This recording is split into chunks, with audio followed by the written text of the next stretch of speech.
Salam mehriban dostlar. Halipa Sabartykowyň saz bilen aýdymyny Ağa Murada öz meniň ýerine ýetirip bermegi misledi. Şoň üçin we öz dinleýijilerim, muştoklarym üçin ýerine ýetirip berýän dinleň dinjalyň baha beriň başardygymdan. Ine ýarym ýazan hatyň okudum. Ýatlap seni hoşal bolup oturdum. Qayta özümden soradım. Ömür kıyska, süýgü kıyska, gider bizden saýlanyp.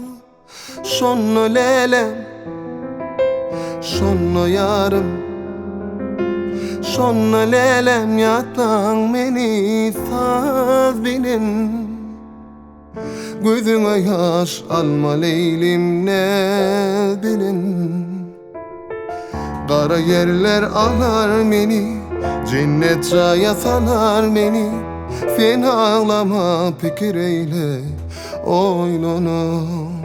Şonno lelem ýatlaň meni saz bilin.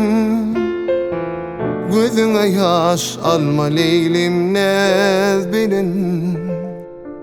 Kara yerler alar meni, cennet jaya salar meni. Sen ağlama pikir eyle, oýlanyp.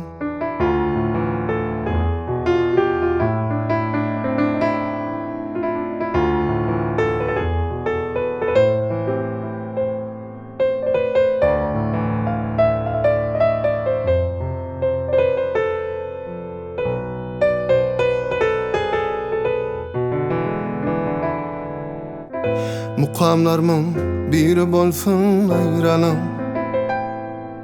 Men hem giderin bir gün sizden saýlanam. Ýatlap meni galar mukam oýlanyp. Ömür kıyska, süýgü kıyska, gider bizden saýlanyp. Şonno lelem, şonno ýarym, şonno lelem ýatlaň meni saz bilin. Gözüňe ýaş alma leylim ne bilin. Kara yerler alar meni, cennet jaya salar meni. Sen ağlama pikir eyle, oýlanyp. Şonno lelem ýatlaň meni saz bilin. Gözüňe ýaş alma leylim ne bilin.